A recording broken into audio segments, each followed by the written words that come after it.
Ya, Assalamualaikum warahmatullahi wabarakatuh. Ya, perkenalkan nama saya Wahyu Windy Andrian. Kita akan membahas tentang aksi nyata modul 1.4 tentang budaya positif.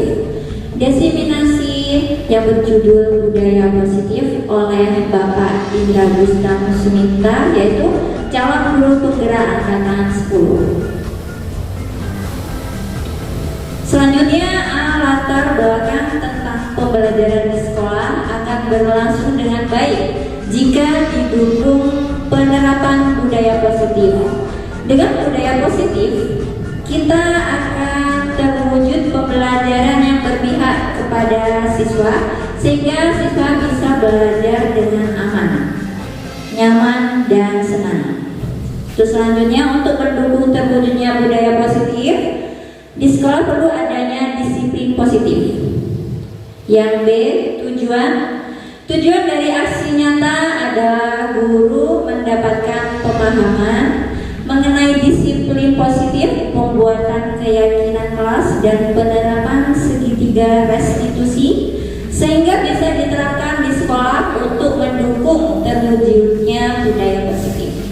Yang C, tolak ukur. Guru memahami tentang konsep disiplin positif, pembuatan keyakinan kelas, dan penerapan segitiga restitusi. Untuk selanjutnya, yang D, lini masa tindakan yang akan dilakukan terdiri dari 6 golongan, yaitu yang pertama membuat perencanaan kegiatan, yang kedua membuat materi tentang budaya positif dalam bentuk PowerPoint, yang ketiga berkonsultasi dengan kepala sekolah untuk mendapatkan masukan mengenai materi yang sudah dibuat dan penentuan jadwal sosialisasi, dan yang keempat bekerja sama dengan petugas sarana prasarana untuk mempersiapkan ruang presentasi. Yang kelima, melaksanakan presentasi atau sosialisasi, dan yang keenam, refleksi kegiatan.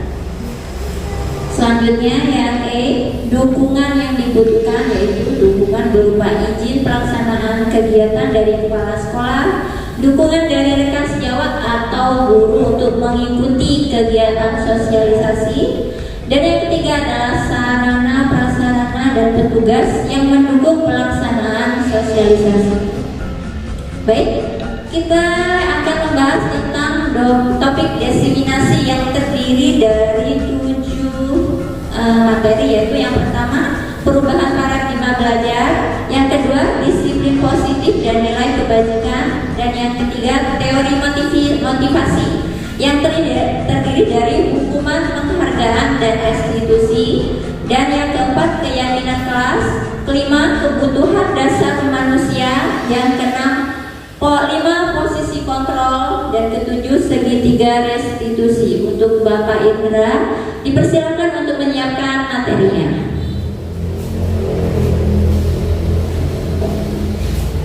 Assalamualaikum warahmatullahi wabarakatuh. Terima kasih atas contohnya dari Ibu Ririn sebagai moderator.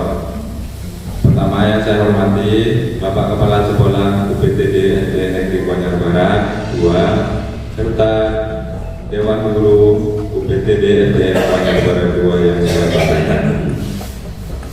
Sebelum saya lanjut, saya ucapkan terima kasih banyak atas dukungan dari Bapak Kepala Sekolah serta rekan guru yang sempat hadir diseminasi budaya positif tugas guru penggerak modul 1.4 ini. Semoga apa yang kita lakukan hari ini menjadi amal ibadah kita adalah untuk kita semua.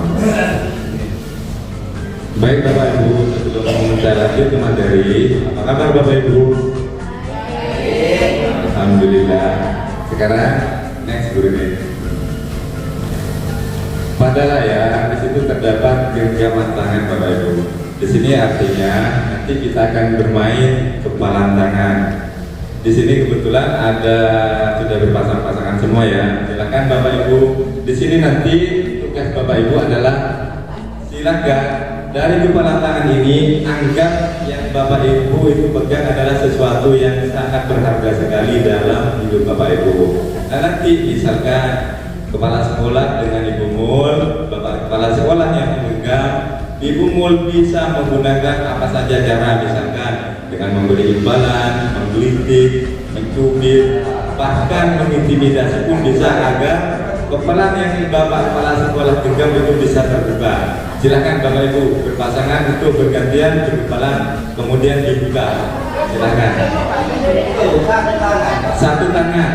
Nanti teman yang lain membuka dengan cara apapun, bisa menggelitik, mencubit, bahkan mengintimidasi pun bisa. Silakan. Yang penting tangannya bisa terbuka. Silakan. Silakan.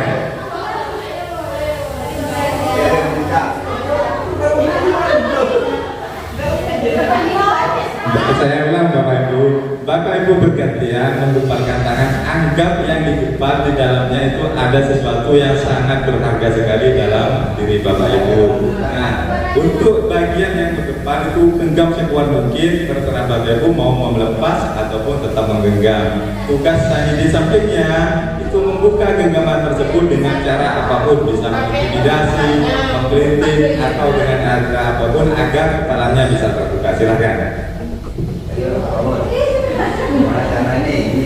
Silakan Bapak Ibu, bisa mengkritik silakan.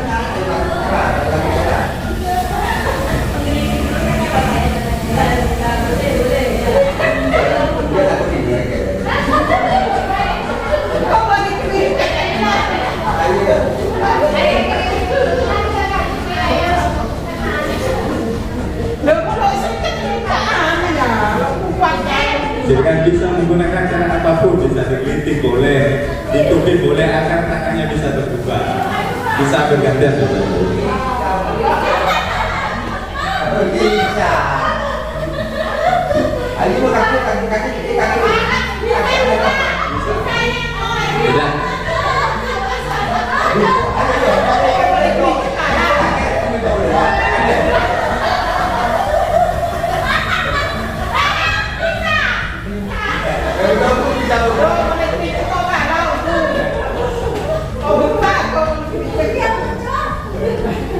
Baik, terima kasih Bapak Ibu.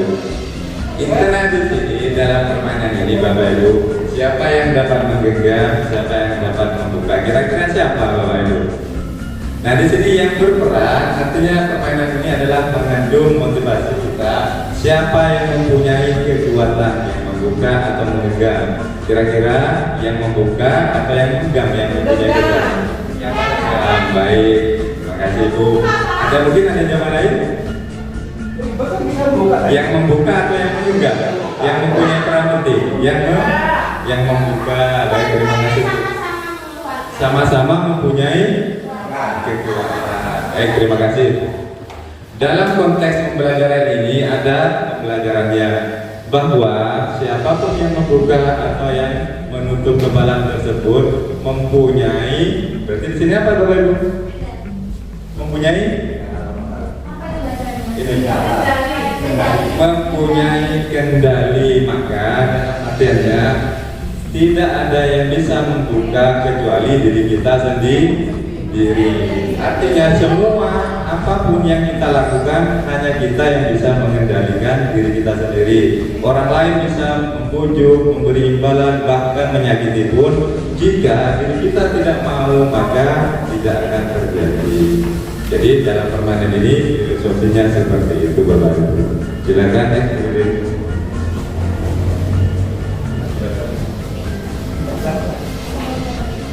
Di sini kita akan membahas tentang perubahan paradigma belajar teori kontrol atau ilusi kontrol. Yang pertama, ilusi guru mengontrol murid. Yang kedua, ilusi bahwa semua perbuatan positif efektif dan bermanfaat.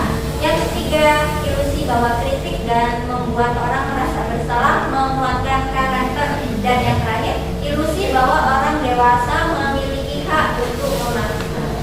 Baik Bapak Ibu, terima kasih Bu Riri. Dari ini adalah beberapa ilusi, ada 4 ilusi yang mungkin dari paradigma kita mungkin ada yang keliru. Nah, ini Sekedar informasi Bapak Ibu, kebetulan di sini ada JGP Angkatan 9 Ibu Sma. Ini bukan mengajari Bapak Ibu ya, mohon maaf. Saya hanya menyampaikan materi yang sudah saya ajarkan di calon guru bergerak selama kurang lebih 3 bulan ini. Mungkin ada yang lebih tahu lebih dahulu dari saya, yaitu Ibu Sma. Nanti bisa konsultasi dengan saya Bu, sebagai saya untuk belajar pada Ibu Sma karena beliau lebih dahulu mempelajari tersebut. Nah di sini dilanjut Bu Riri. Kita membahas tentang ilusi guru mengontrol murid, yaitu pada dasarnya kita tidak dapat memaksakan murid untuk berbuat sesuatu kalau murid tersebut memilih untuk tidak melakukannya. Walaupun tampaknya guru sedang mengontrol perilaku murid. Hal demikian terjadi karena murid sedang mengizinkan dirinya dikontrol. Baik, terima kasih Bu. Jadi ilusi yang pertama adalah bahwa yang kita percaya selama ini kita mampu mengontrol perilaku murid. Bahkan kita mau melaksanakan apapun yang kita inginkan terhadap murid tersebut. Tidak dapat dipungkiri Bapak Ibu, sebelum saya masuk guru penggerak ini, apapun paradigma yang saya lakukan di sekolah ternyata banyak yang keliru. Saya biasa mengontrol apapun keinginan saya harus terpenuhi oleh murid. Secara otomatis saya otodidak pada murid saya. Namun setelah ikut guru penggerak, ternyata paradigma tersebut adalah keliru. Bahwa yang sebenarnya adalah kita sebagai guru tidak dapat mengontrol apa kelakuan dari murid kita. Karena apa? Murid juga mempunyai kebebasan dalam melakukan hal sama seperti tadi tentang topik genggam tadi. Jadi yang bisa mengontrol diri sendiri hanya kita sendiri. Kita sebagai guru tidak dapat mengontrol murid kecuali hanya mengarahkan saja. Seperti pepatah, murid itu seperti kertas kosong. Itu yang saya pahami dulu sebelum ikut guru penggerak. Namun setelah ikut guru penggerak, mungkin Bisma juga sudah paham bahwa murid bukan seperti kertas kosong, namun seperti kertas yang masih samar-samar. Kita sebagai guru hanya menebalkannya saja. Jadi artinya apa samar-samar tersebut? Bahwa murid memiliki potensi diri sendiri yang kita sebagai guru hanya menebalkannya saja. Kita tidak bisa membelokkannya ke kanan atau ke kiri, namun kita hanya menebalkan atau memandu saja dari apa yang dimiliki oleh murid tersebut. Lanjut sendiri. Yang kedua kita akan membahas tentang ilusi bahwa semua penguatan positif efektif dan bermanfaat. Yaitu penguatan positif atau bujukan adalah bentuk kontrol. Segala usaha untuk mempengaruhi murid agar mengulangi suatu perilaku tertentu, yaitu suatu usaha untuk mengontrol murid tersebut. Baik, yang kedua adalah ilusi bahwa perilaku tersebut bisa mengontrol murid. Nah, dalam paradigma baru tersebut, hal tersebut tidak begitu efektif Bapak Ibu. Karena sama kaitannya dengan tadi ilusi bahwa murid mempunyai potensi sendiri, minat sendiri yang tidak mampu diolah oleh guru tersebut. Maka dalam ilusi ini adalah pengertiannya. Silakan dilanjut sendiri.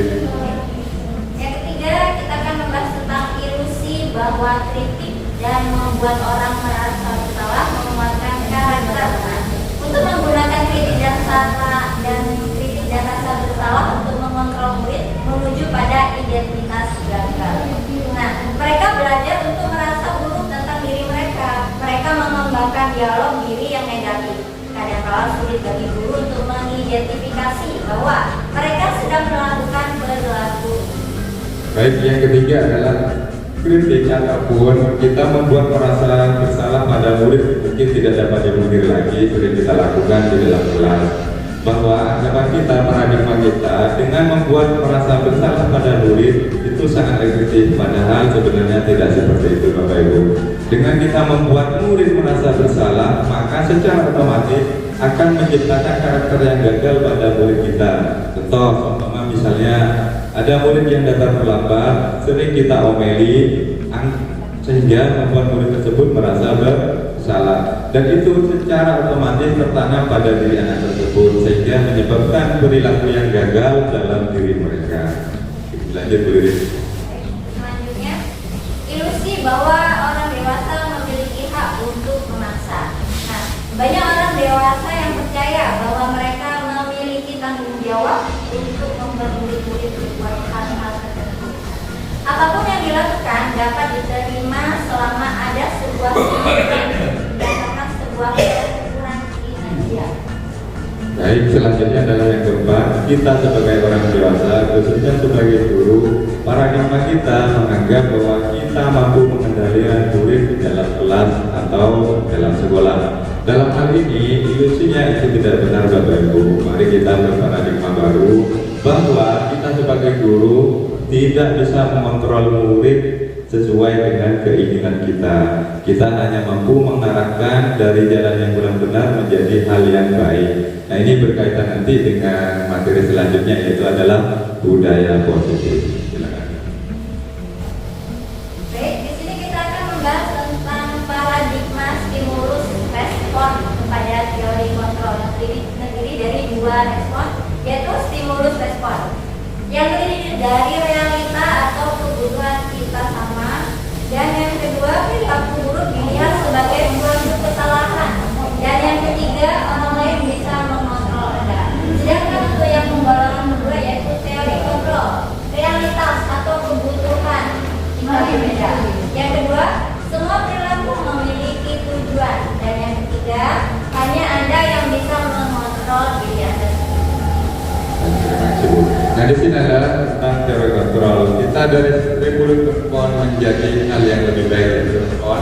Yang pertama di sini contohnya, kalau stimulus kontrol, kita yang bisa mengontrol adalah orang lain. Padahal tidak seperti itu Bapak Ibu. Yang benar adalah hanya kita yang mampu mengontrol diri kita sendiri.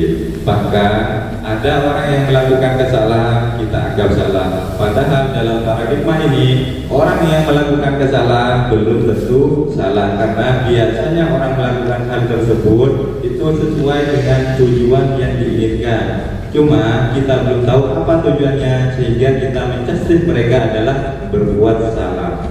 Nah, dengan mengetahui stimulus respon menjadi hal yang positif seperti ini, maka kita tidak serta-merta menyalahkan perilaku murid dalam kelas yang melakukan kesalahan. Baik, dilanjut dulu. Nah, pertanyaan pemantik Bapak Ibu. Jadi pertanyaan pemantik yang pertama, apakah makna disiplin? Kira-kira ada yang bisa menjawab Bapak Ibu? Dari Bapak Ibu atau Wisma mungkin bisa menjawab karena disiplin. Busma mungkin.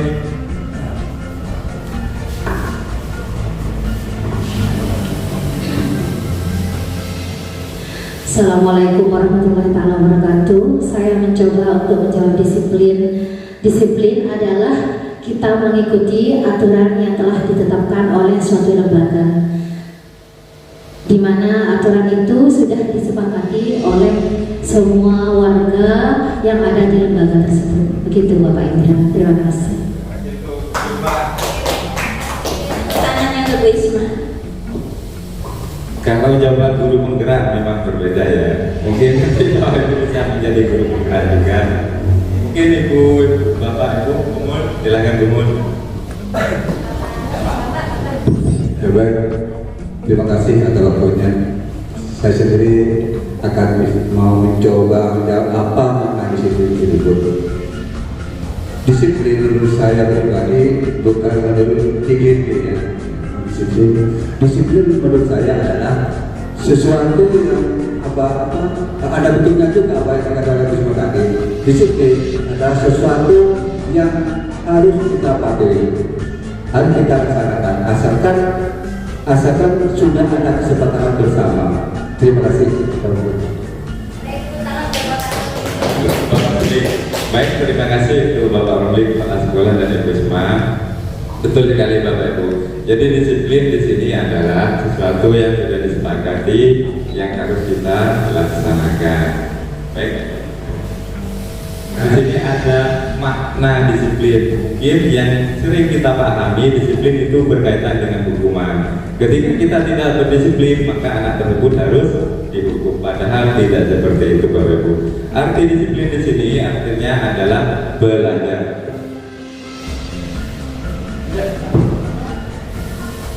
Di sini kita akan membahas tentang apakah makna disiplin itu. Yang pertama, disiplin dari bahasa Latin yaitu disciplina, yang artinya belajar.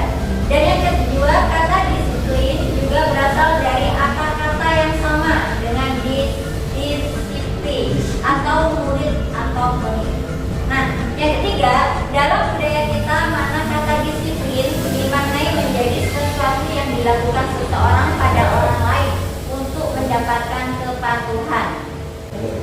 Baik, jadi yang sering kita pahami adalah yang ketiga ini Bapak Ibu. Kita sering memaknai disiplin itu sesuatu yang harus dipatuhi. Jadi ketika tidak dipatuh maka adalah hukuman sebagai hal yang dilakukan atau konsekuensi.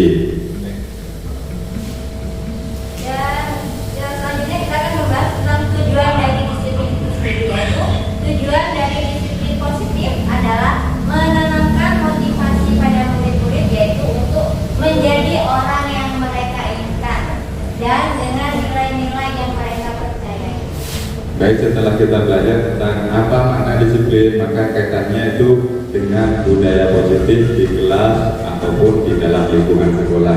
Ketika kita sudah berdisiplin, maka akan terbentuk sebuah lingkungan yang baik, yaitu adalah lingkungan positif baik di sekolah ataupun di dalam kelas. Dan selanjutnya kita akan membahas tentang nilai-nilai kebajikan universal. Disiplin adalah kemampuan pemerintah diri sendiri dalam mengontrol dan menguasai diri untuk memilih tindakan yang mengacu pada nilai-nilai yang kita hargai dengan penuh tanggung jawab. Baik, jadi di sini ada kebaikan universal. Kebajikan universal erat hubungannya sekali dengan disiplin positif yang ada di lingkungan sekolah ataupun di lingkungan kelas. Selanjutnya motivasi perilaku manusia yang dalam bukunya Restruction School, disiplin menyatakan ada 3 motivasi perilaku manusia, yaitu motivasi eksternal, motivasi eksternal, maksudnya yang pertama motivasi eksternal, yang kedua motivasi eksternal, yang ketiga motivasi eksternal juga. Itu Bapak.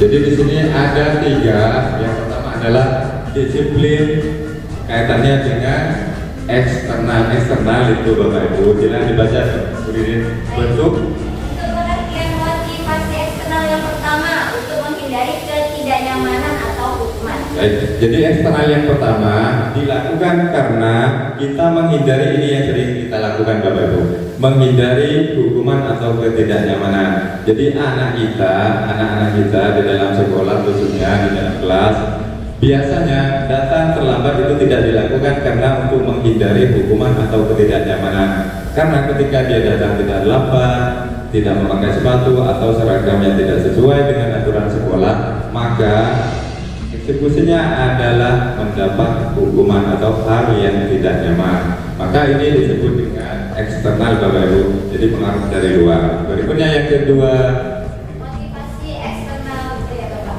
untuk mendapatkan imbalan dari orang lain atau institusi. kemudian perilaku yang kedua adalah mereka, khususnya murid, melakukan sesuatu karena ada imbalan. Jadi ketika dia melakukan hal tersebut, mereka akan bertanya pada diri mereka, yang saya lakukan nanti akan dapat ini, yang saya lakukan nanti akan mendapat hadiah. Nah, imbalan tersebut merupakan faktor eksternal dalam hal ini. Kemudian yang ketiga, Motivasi eksternal bisa diartikan juga untuk menghargai diri sendiri. yang terpenting, jadi yang ketiga ini Bapak Ibu, dari faktor internalnya atau faktor intrinsiknya. Ketika kita sudah menyadari bahwa hal tersebut adalah hal yang baik, merupakan hal budaya positif, maka yang tertanam dalam diri murid atau kita, mau tidak mau, itu ada imbalan, ada hukuman atau tidak ada apapun, tetap akan melakukan hal yang positif atau budaya positif dalam lingkungan sekolah, rumah ataupun di kelas. Di sini ada pertanyaan tematik, di sini ada gambar anak yang sedang naik sepeda memakai helm. Pertanyaan tematiknya di sini adalah, saya yakin semua memakai sepeda ketika mau ke Surabaya, semua pasti akan memakai helm. Nah, pertanyaan tematiknya, mengapa kita memakai helm saat menggunakan motor? Mungkin Bapak Ibu bisa menjawab. Terima kasih, ini hanya sebagai hanya penyampai saja, ini sebenarnya pemulihan ya.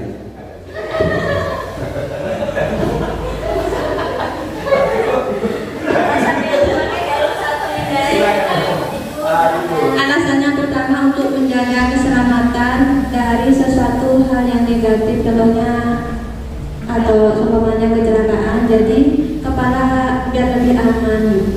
Ya udah. Baik teman-teman,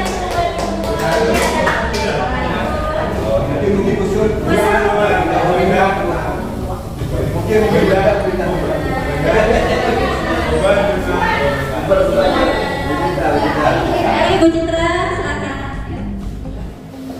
Kalau menurut saya alasan pertama ya dia memakai helm mengendarai motor itu kalau misalnya kita perjalanan jauh ini, kalau saya sih mengikuti aturan ini ada lalu lintas. Nah, jadi memang prioritas pertama memang kita harus mematuhi peraturan lalu lintas ya. Kita harus memakai helm untuk keselamatan diri sendiri. ya baik, terima kasih Mas. Selanjutnya mungkin ada lagi buat dari Bapak Ibu, Bu Isma mungkin? Sudah? Oke, baik, bisa lanjut Bapak. Terima kasih atas jawabannya yang sangat luar biasa Ibu. Jadi di sini jawaban Bumul dan Bu Citra sudah benar semua. Jadi yang pertama tadi jawaban Bumul adalah untuk keselamatan, sedangkan Bu Citra karena mengikuti aturan, semuanya sama-sama betul. Kita pahami dulu Bapak Ibu, kita setiap menggunakan kendaraan menggunakan helm. Yang pertama memang patuh pada aturan. Yang kedua itu tadi yang Bumul jawab, yaitu untuk keselamatan. Ketika tidak ada aturan, apakah Bapak Ibu tetap menggunakan helm? Tetap ya? Tetap ya? Sekarang jika jawabannya tetap, kenapa Bapak Ibu? Biar tidak kepanasan. Ada lagi? Untuk keselamatan. Ada lagi Bu? Bapak? Cukup? Baik. Jadi ketika kita tidak ada aturan, tidak takut ditilang atau aturan apapun, kita tetap menggunakan helm yang tadi jawaban Bumul adalah untuk keselamatan. Betul ya Bumul? Untuk keselamatan. Kemudian jawaban Bu Citra adalah untuk mematuhi aturan. Jadi ketika tidak ada aturan, kita percaya kita menggunakan helm itu untuk keselamatan. Bapak Ibu yakin tidak kalau menggunakan helm bakalan selamat? Insya Allah, karena semua takdir dari Allah. Tapi dengan memakai helm kita sudah berusaha dan yakin untuk menghindari hal-hal yang tidak diinginkan. Berarti kita percaya atau yakin ya Bapak Ibu. Nah, keyakinan tersebutlah yang akan kita bahas kali ini tentang keyakinan kelas. Jadi ketika kita yakin tentang sesuatu, ada aturan atau tidak ada aturan pun kita tetap akan melakukan hal tersebut karena kita sudah yakin pada keyakinan kita. Baik, kita akan bahas tentang keyakinan kelas, yaitu nilai-nilai kebajikan atau prinsip-prinsip universal yang disepakati bersama secara universal, lepas dari perbedaan agama, suku, dan negara. Baik, sini kita sampai pada materi keyakinan kelas. Saya yakin Bapak Ibu semua sudah paham tentang keyakinan kelas, tentang cara pembuatan keyakinan kelasnya. Di sini saya hanya mengulas kembali, mengingat-ingat kembali tentang keyakinan kelas tanpa adanya untuk mengajari Bapak Ibu. Keyakinan kelas biasanya itu dibuat atas kesepakatan semua anggota kelas. Anggota kelas terdiri dari murid dan guru. Jadi maka disebut dengan keyakinan kelas karena itu berbeda dengan peraturan. Ketika peraturan dibuat belum tentu itu merupakan keyakinan kelas, sama halnya seperti tadi memakai helm karena ada aturan. Kemudian di sini ada keyakinan kelas. Bedanya kalau tadi memakai helm karena keyakinan tanpa ada aturan tetap memakai. Sedangkan keyakinan kelas tanpa ada aturan sekolah pun anak-anak akan melakukan hal yang baik atau hal yang positif. Contoh, ketika anak-anak baru datang, ketika dia sudah menyadari tentang keyakinan kebersihan kelas, maka tanpa disuruh pun dia akan mengambil sapu untuk menyapu. Kemudian lagi, ketika belum waktunya pulang, karena dia yakin untuk mencari ilmu di sekolah ini ada nilai positif atau kebajikan universal di dalamnya, dia tidak akan meminta pulang selama jam pelajaran. Baik, di sini kita akan pembentukan keyakinan kelas yang terdiri dari 6 golongan, yaitu keyakinan kelas bersifat abstrak, yang kedua keyakinan kelas dibuat dalam bentuk positif, dan yang ketiga kehendaknya terlalu banyak. Dan yang keempat, dapat mudah diterapkan. Yang kelima, semua warga kelas berkontribusi. Dan yang terakhir, keyakinan kelas ditinjau. Ini adalah prosedur tentang pembuatan keyakinan kelas. Jadi ada ini garis besarnya untuk membuat keyakinan kelas. Inti dari keyakinan kelas tersebut, semua warga kelas ikut berpartisipasi dalam pembuatan keyakinan kelas, baik itu guru ataupun murid. Selanjutnya setelah kita semua ikut berpartisipasi, berkontribusi untuk membuat keyakinan kelas, selanjutnya adalah usahakan hasil dari keyakinan kelas itu tidak terlalu banyak. Kalau SD biasanya Bapak Ibu antara 1 sampai 7 keyakinan kelas. Kemudian setelah keyakinan kelas dibuat, maka keyakinan kelas itu ditempel di dinding dalam bentuk poster ataupun print out, bisa berupa kecil sesuai dengan kemampuan kelas tersebut. Baru setelah itu ditandatangani oleh semua warga kelas, baik siswa ataupun guru kelas ataupun wali kelas tersebut. Kita sampai pada segitiga restitusi. Mungkin kemarin waktu mengisi kinerja bidang ini ada ya, segitiga restitusi. Sekarang saya coba memberi penjelasan sedikit ya Bu. Mohon maaf, ini bukan mengajari, cuma kita berpraktek baik. Di sini dalam kegiatan restitusi ini kaitannya dengan apa? Ada yang mungkin Bapak Ibu bisa menjawab? Ada yang bisa menjawab Bapak Ibu? Baik, segitiga restitusi berkaitannya dengan kita sebagai guru dan murid. Biasanya segitiga restitusi ini digunakan ketika ada permasalahan dalam lingkungan sekolah ataupun kelas. Bahkan segitiga restitusi ini bisa digunakan di lingkungan rumah kita, di masyarakat atau bernegara dan berbangsa. Kenapa? Segitiga restitusi ini bukan mencari kesalahan orang, tapi lebih tepat menyelesaikan masalah untuk diri kita dan orang lain. Jadi ada 3 hal yang harus dilakukan dalam segitiga restitusi, yaitu adalah identitas.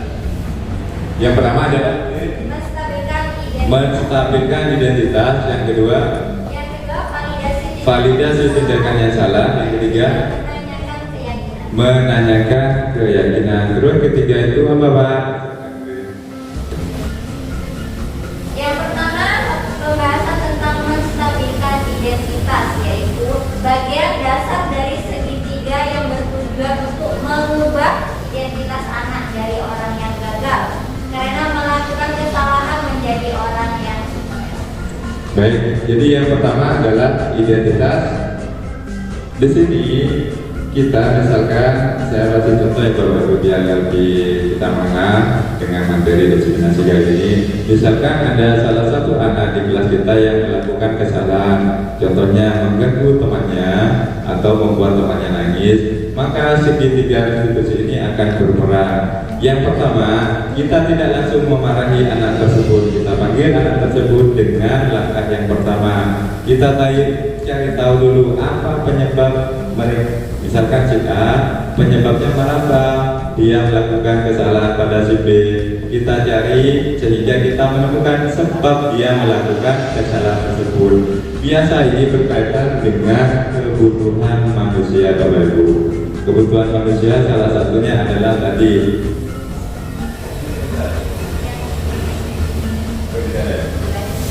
jadi salah satu kebutuhan manusia adalah ingin disayang dan dihargai. Ketika dia kurang perhatian, maka anak tersebut bisa saja mengganggu temannya untuk mendapat perhatian dari teman tersebut atau bahkan dari gurunya. Maka dalam hal ini segitiga restitusi sangat berperan, Bapak Ibu. Yang kedua tindakannya adalah validasi tindakan yang salah. Di sini kita akan membahas setiap tindakan kita dilakukan dengan suatu tujuan, yaitu memenuhi kebutuhan dasar. Kalau kita memahami kebutuhan dasar, apa saja yang mendasari sebuah tindakan, kita akan bisa menemukan cara-cara paling efektif untuk memenuhi kebutuhan.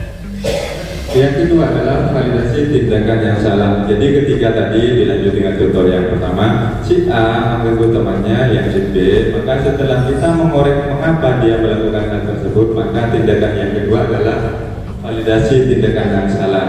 Jadi kita sebagai guru tidak serta-merta menyalahkan murid meskipun dia kelihatan nakal.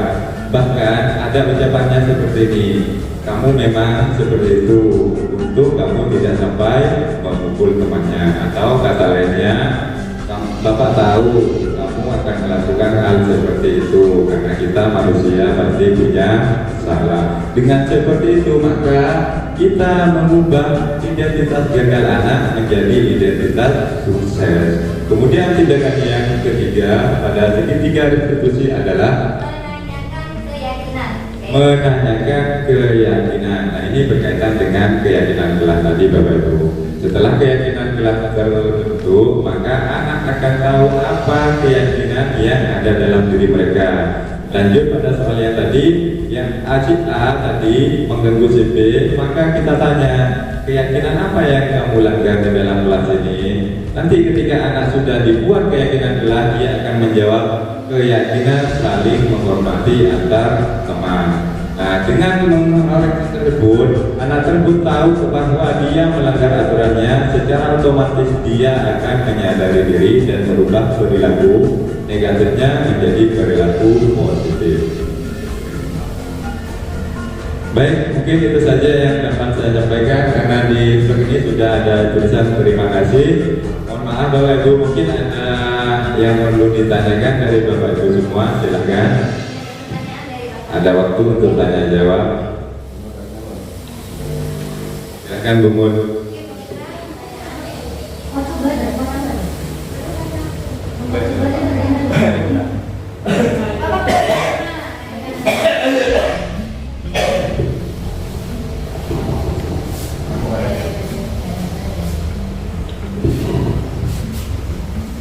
Assalamualaikum warahmatullahi wabarakatuh.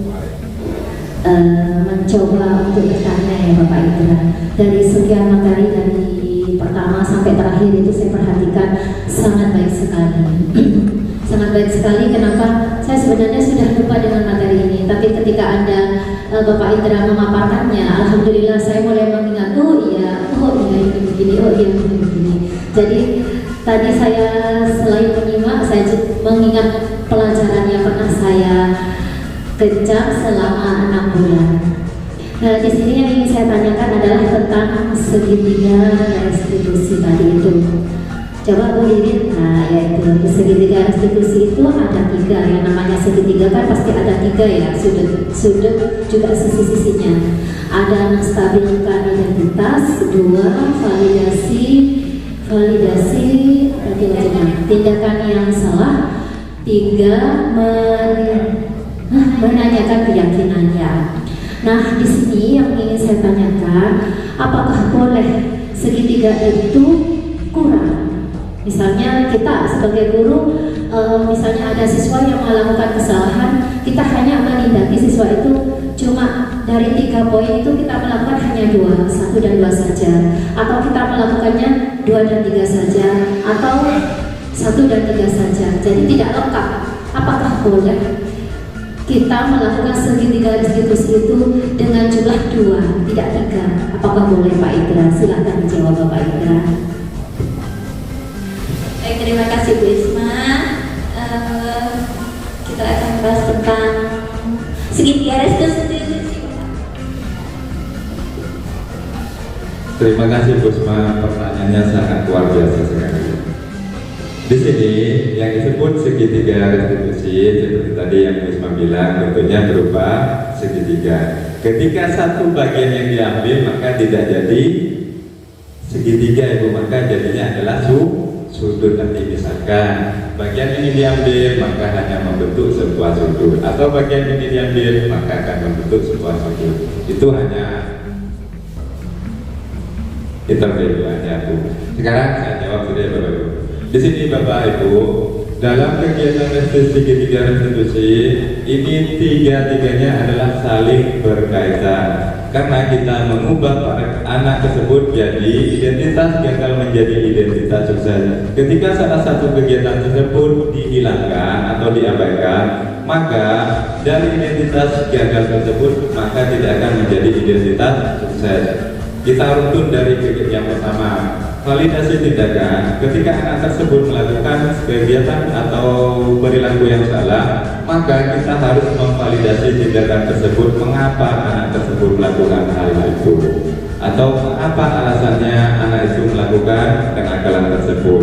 Maka setelah kita tahu alasannya, baru kita melanjutkan pada yang kedua, yaitu validasi tindakan yang salah.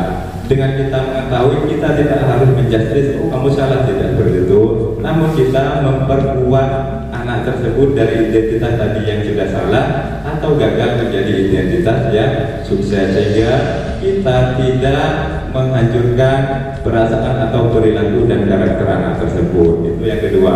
Tuntunan yang ketiga adalah setelah kita mengetahui identitas mengapa dia melakukan kesalahan tersebut, maka yang ketiga adalah kita kembalikan pada anak tersebut atau valid. Setelah yang kedua, maka kita kembalikan anak tersebut dengan keyakinannya yang sudah disepakati dalam kelas tersebut. Yang tuntunannya adalah kita tahu alasannya, kedua kita memberi penguatan, yang ketiga biar anak tersebut menyelesaikan masalahnya sendiri dengan caranya sendiri berdasarkan keyakinan kelas yang sudah dibuat. Mungkin itu jawaban singkat saya, Bu Selma. Terima kasih, semoga bisa memuaskan pertanyaannya. Mungkin ada pertanyaan lagi dari Bu Selma atau tambahan lagi dari Bapak Ibu Guru.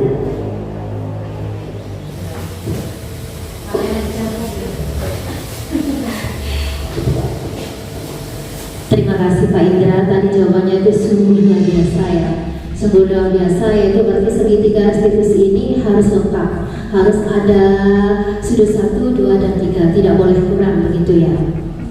Jawabannya sangat luar biasa sekali. Dan yang pertanyaan saya berikutnya adalah, apakah Bapak Indra sudah pernah melakukan segitiga restitusi ini di kelas Bapak, begitu? Baik, Bapak Indra bisa menjawab, silakan.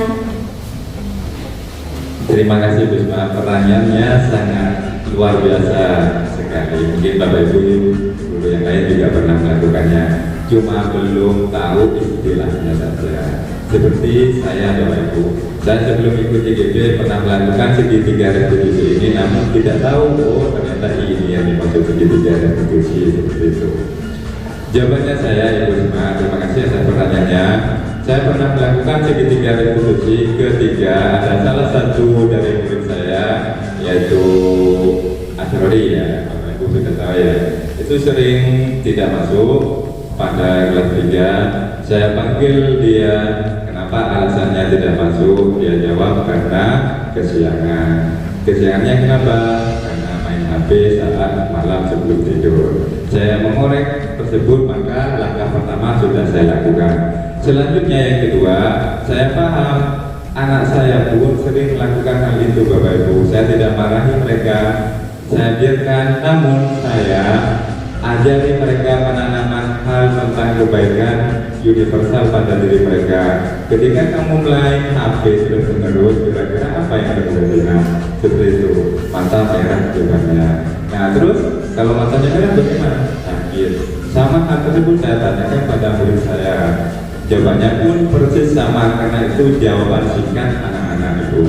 Kemudian langkah yang ketiga pun saya lakukan pada anak atau murid saya, yaitu adalah identitas atau keyakinan apa yang ada di dalam gelar. Kebetulan waktu itu saya belum membuat keyakinan gelar Bapak Ibu.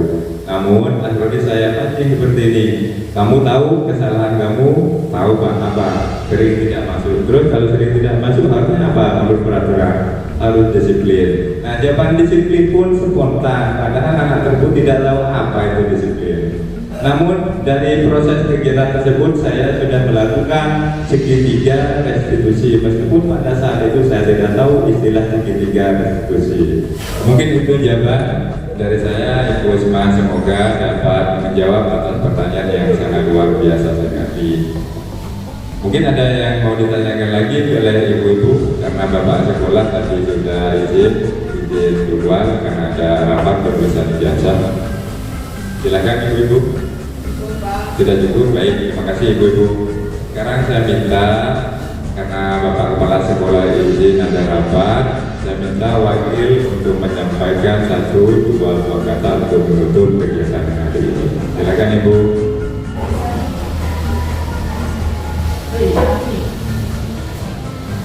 Assalamualaikum warahmatullahi wabarakatuh. Bapak Ibu SDN Kuanyar Barat 2 yang saya hormati, terima kasih atas kehadirannya serta waktunya yang disempatkan untuk mengikuti materi aksi nyata yang Bapak Indra sampaikan. Semoga dengan aksi nyata ini dan dengan adanya guru penggerak di sekolah kita akan memajukan kualitas sekolah kita dan akan memajukan pendidikan yang berada di sekolah kita. Dan semoga tidak hanya dengan adanya guru penggerak ini bisa menambah kekuatan kita untuk memajukan pendidikan di sekolah kita, dan kita bisa berkolaborasi bersama untuk memajukan sekolah kita. Amin amin ya rabbal alamin. Hanya itu yang bisa saya sampaikan kepada Bapak Indra, Ibu Ririn dan semuanya. Terima kasih banyak atas waktu dan kesempatan yang telah diberikan. Akhir kata, wabillahi taufiq wal hidayah. Wassalamualaikum warahmatullahi wabarakatuh.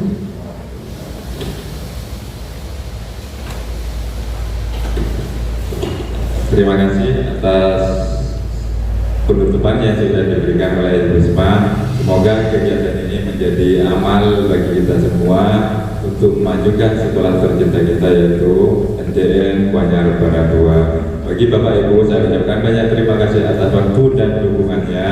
Semoga dengan adanya diseminasi ini kita lebih memahami apa budaya positif serta segitiga institusi dan pembuatan keyakinan kelas di sekolah kita ini. Saya akhiri, terima kasih, kurang lebihnya mohon maaf. Wassalamualaikum warahmatullahi wabarakatuh. Waalaikumsalam.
aturan sekolah. tidak membolehkan kita datang terlambat atau tidak masuk tanpa izin. Nah sekarang sebelum Bapak lanjutkan, misalkan tidak ada aturan, apakah kalian masih datang tepat waktu? Tidak. Kenapa kok tidak? Karena tidak ada aturan.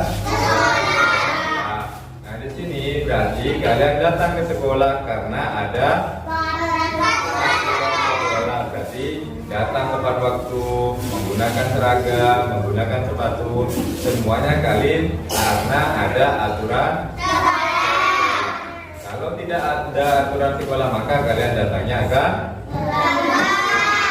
itu artinya kalian hanya tergantung pada aturan sekolah.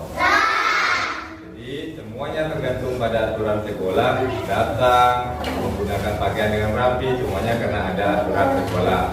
Jika tidak ada aturan maka kalian tidak akan tepat waktu atau menggunakan seragam dengan rapi.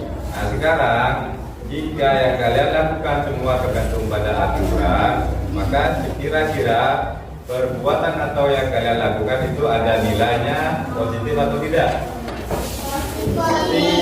Tidak ada nilainya, tidak? Tidak ada, karena kalian hanya tergantung pada aturan saja. Kalian di sini menggunakan sepeda motor lalu menggunakan helm. Kenapa menggunakan helm? Karena ada aturan. Kalau tidak ada aturan, kalian masih menggunakan helm tidak? Tidak. Kenapa? Tidak. Nah, sekarang intinya sama seperti tadi, kalian menggunakan helm karena ada aturan. Jika tidak ada aturan, kalian tidak menggunakan helm. Sekarang Bapak tanya, ketika kita menggunakan sepeda motor, lalu terjatuh, kira-kira apa yang terjadi jika tidak menggunakan helm?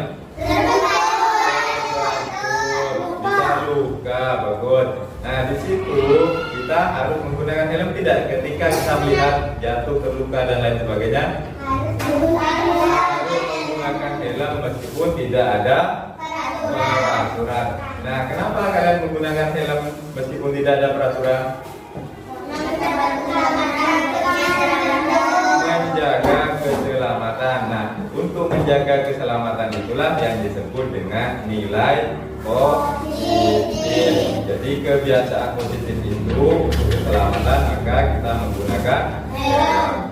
Nah yang akan kita bahas kali ini, kita mau membuat sebuah keyakinan. Jadi berdasarkan tadi cerita Bapak, kalian memakai helm meskipun tidak ada aturan, serta datang dengan tepat waktu meskipun tidak ada aturan sekolah. Nah itu adalah yang disebut dengan nilai kebajikan universal. Jadi nilai kebajikan itu apa? Perilaku baik kita dari yang biasa menjadi lebih baik lagi. Nah sekarang di dalam kelas ini kira-kira apa yang kalian inginkan dalam lingkungan kelas ini kira-kira? Nah nanti di situ kalian bisa menuliskan satu saja impian kalian dalam kelas ini, apa kira-kira yang ingin kalian tulis. Jadi tiap anak satu impian, paham ya? Nah, Bapak kasih kertas. Jadi nanti semuanya Bapak kasih kertas, satu persatu kalian tulis impian yang ada kalian inginkan di dalam kelas ini, paham ya? Sekarang Bapak bagikan.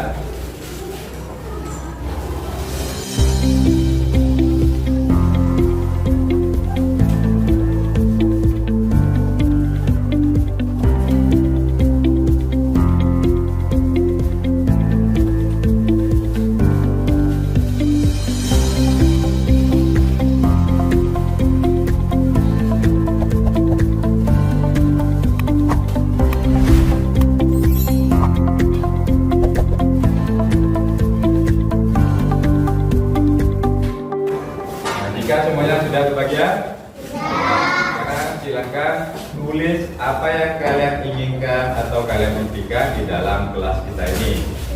Silakan, satu anak menuliskan satu keinginan. Silakan tulis.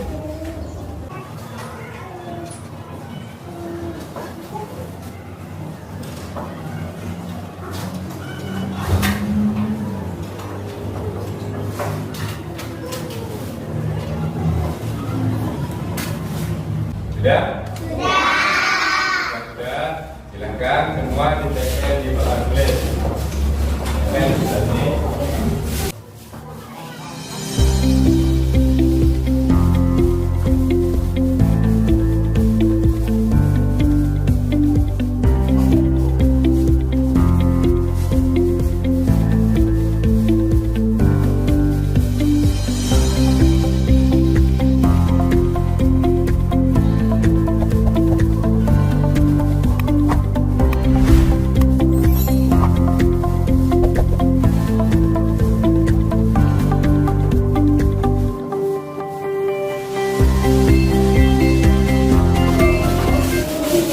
Sudah semua ya, ditempel ya. Ya, tepuk tangan dulu untuk kita semua. Baik, sekarang Bapak minta satu dari teman kalian yang mau maju membacakan. Silakan, Bapak. Silakan.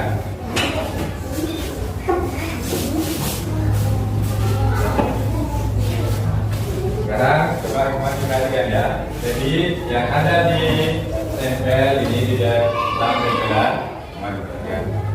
Jadi semua yang ada di dalam kertas ini adalah impian kalian di dalam kelas. Jadi semua sudah dituangkan oleh teman-teman kalian juga. Nah sekarang dari keinginan kalian ini kita akan buat sebuah keyakinan. Kita mulai dari lembar yang pertama. Silakan dibaca.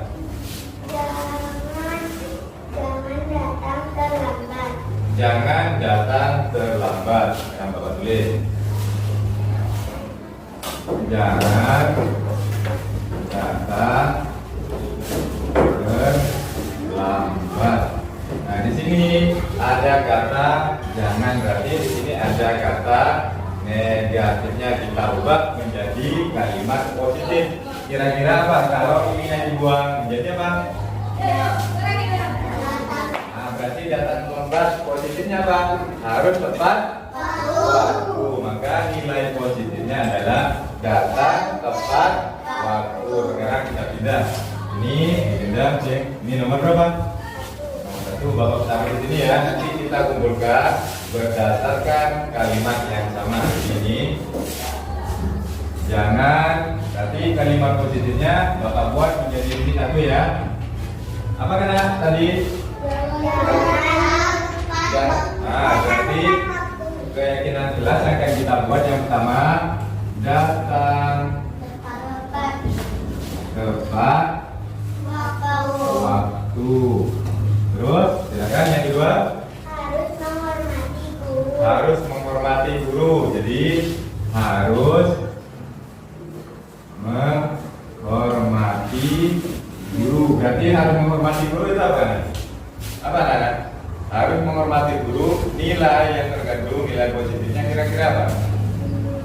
Jika kalian pada guru kalian berarti harus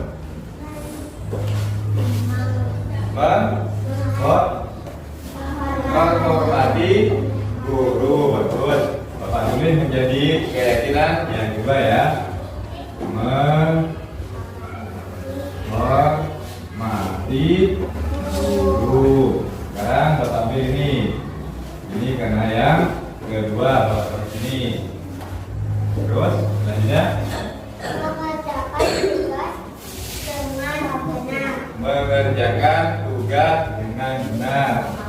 Mengerjakan tugas dengan benar.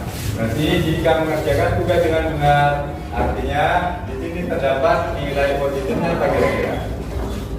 Yo, kalau kita mengerjakan tugas dengan benar, artinya apa?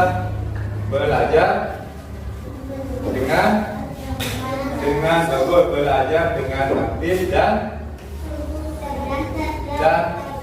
tertib. Jadi Bapak tulis ini keyakinan yang ketiga. Ini yang ketiga ya. Bapak tulis ini. Ini apa?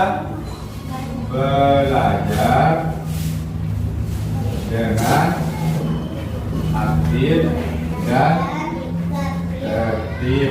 Jadi tidak dapat tiga keyakinan jelas. Berikutnya mendengarkan saat Pak Guru mendengarkan. Artinya apa? Masuk ke keyakinan yang mana kira-kira? Mendengarkan artinya apa?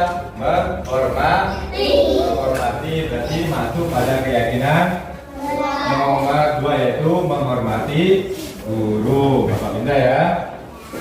Berarti kita taruh di sini. Berikutnya harus mengerjakan PR. Berarti nilai positifnya masuk kemana kira-kira?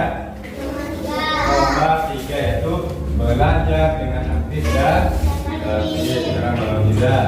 Ini keyakinan yang ketiga. Berikutnya tidak boleh makan di kelas. Nilai yang terkandung di dalamnya perilaku hidup positifnya apa kira-kira? Kalau makan atau minum harus di luar. Berarti sekarang itu dijadikan keyakinan kelas yang keempat, yaitu adalah makan dan minum di luar. Jadi keyakinan kelas yang keempat, makan dan minum di luar kelas. Maka ini Bapak pindah menjadi keyakinan yang keempat. Terus berikutnya, jangan bercanda saat pelajaran. jadi namanya jangan bercanda saat pelajaran. Kira-kira masuk ke keyakinan kelas yang mana? Kalau bercanda berarti tidak menghormati. Artinya ini harus menghormati guru. Berarti ini masuk ke keyakinan menghormati guru. Ya. Jadi ini masuk keyakinan yang kedua. Ini ya. Artinya Tidak boleh menghina teman. tidak boleh menghina teman. Berarti apa? Harus menghormati teman. Bagus. Jadi untuk keyakinan ini kita tambah ya. Jadi menghormati guru dan teman. Jadi keyakinan yang kedua adalah menghormati guru dan teman. Sekarang Bapak pindah ini. Berarti ini masuk ke keyakinan kedua. Maksudnya Jangan mengejek teman. jangan mengejek teman. Berarti masuk ke keyakinan yang mana? Kedua, karena di sini adalah menghormati teman. Sekarang Bapak pindah. Ini keyakinan yang kedua. Berikutnya, Jangan berbicara saat Pak Guru menerangkan. jangan berbicara saat Pak Guru menerangkan. Artinya masuk ke keyakinan yang mana? Nomor 3. Betul. Sekarang Bapak tanya, berbicara saat Pak Guru menjelaskan berarti tidak menghormati. Berarti masuk ke mana ya? Masuk ke nomor 2 yaitu menghormati guru dan teman. Sekarang Bapak pindah. Ini masuk ke nomor 2. Berikutnya, Tidak boleh berbicara saat pelajaran. tidak boleh berbicara saat pelajaran. Berarti menghormati guru. Berarti ini masuk ke keyakinan nomor 2. Nomor pindah. Ini nomor 2. Berikutnya, Jangan ganggu teman. jangan ganggu teman. Artinya apa? Budaya positifnya kita harus menghormati guru dan teman. Berarti masuk keyakinan ke berapa? Nomor 2. Berikutnya, Tidak boleh membuang sampah di kelas. tidak boleh membuang sampah di kelas. Berarti kita harus nilai kebaikannya kalau tidak boleh membuang sampah. Menjaga kebersihan. Berarti di sini tidak ada ya. Kita buat keyakinan jelas yang kelima. Menjaga kebersihan. Berarti di sini kita masuk pada yang kelima, keyakinan kelas yang kelima. Berikutnya, Menjawab saat Pak Guru bertanya. menjawab saat Pak Guru bertanya. Berarti masuk ke keyakinan kelas yang mana kira-kira? Nomor 3 yang mana? Belajar dengan bagus. Jadi ini masuk pada keyakinan kelas yang ketiga. Belajar dengan aktif dan tertib. Ini. Berikutnya, Tidak boleh mencoret tembok. tidak boleh mencoret tembok. Berarti masuk ke keyakinan kelas yang mana? menjaga kebersihan. Berarti masuk keyakinan kelas yang ke 5. Nah, berikutnya,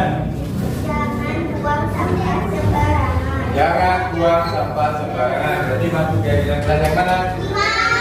Nah. Good. Sekarang berikutnya, tidak boleh minum di dalam kelas. Berarti masuk keyakinan yang mana?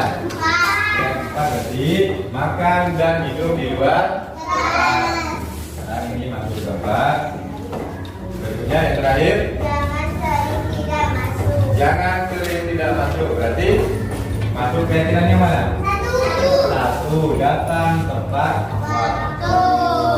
Berarti ini masuk keyakinan 1. Oke, silakan kembali ke tempatnya. Tepuk tangan untuk semuanya dulu. Jadi berdasarkan tadi curah pendapat, keinginan kalian di dalam kelas ini adalah yang pertama dari hasilnya. Yang pertama kita coba baca bareng-bareng. Keyakinan kelas yang pertama yang kita sepakati adalah datang tepat waktu. Keyakinan kelas yang kedua, menghormati guru dan teman, merupakan keyakinan kelas yang kedua. Yang ketiga,